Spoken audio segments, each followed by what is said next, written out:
Hello, my name is Marton Ribary. I'm an early career research fellow at the University of Surrey School of Law. My background is in philosophy and the historical humanities. I worked on historical legal texts for my master's and my PhD, particularly rabbinic law and Roman law.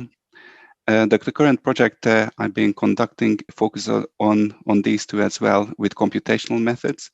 I carry out large-scale analysis, and I'm just moving into the field of rule modeling with computational methods.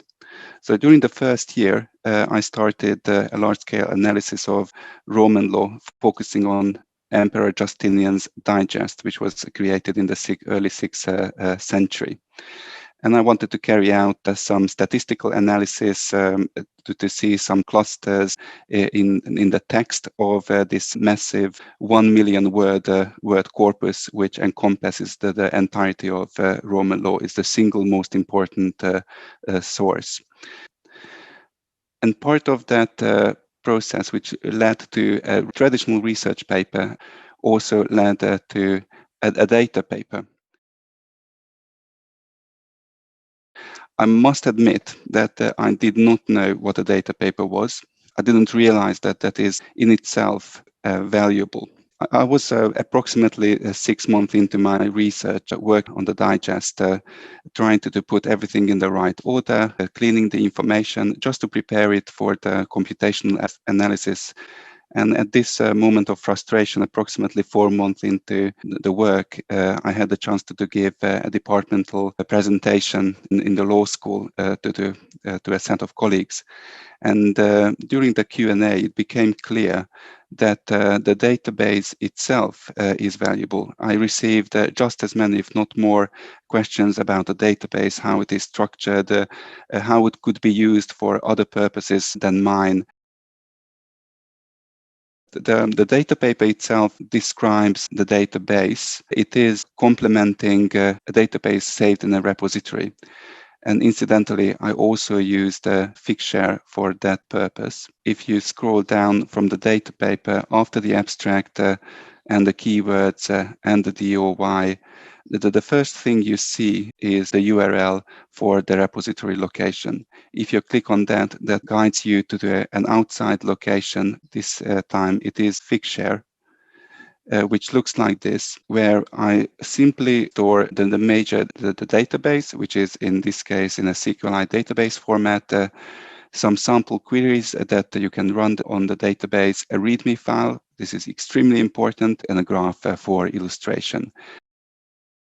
In my case, there is also another repository, which is GitLab repository, where you can find not just the database, but the code that I run, some intermediary files, if that's useful for anyone, flat files, one result of which was the database. So you can think about that the Figshare repository is already a structured, limited, and sort of controlled publication. And this GitLab repository is a bit more chaotic, even though it's good practice to keep everything nicely documented. So the documentation on the GitLab repo is just as exhaustive as it is in Figshare. So if you go back to the database, I see this data paper, which gives an organized, neat front door for the work that I've carried out for the data. What I really liked during the submission process, that there was a template I could work with. You could see it as restrictive. For me, it was extremely helpful that I know what areas I had to cover. These are overview with just a general context of the database, the methods, the technical steps I had to take in order to create the database. Here it is at a slightly meta level, and the reader is instructed to go to either the Figshare repository or the GitLab repository to see the actual code by which these steps were carried out. Then comes the data description, again in a highly structured format, which is very easy for the reader to understand what is there. And possibly the most important is section 4, the reuse potential. So the data paper gives you the chance to think about why this data is good for your research, but it also forces you to think about why this data is good for others. And this is potentially the most interesting part of the publication. The submission process was straightforward. It was extremely quick. I received a very helpful review, which gave me the chance to rework this data paper, make it more concise, make it stronger, cover some areas that I forgot to do. I think it was about a month from submission to acceptance and publication. So the copy editing process, typesetting process, they were all extremely quick, helpful, and courteous.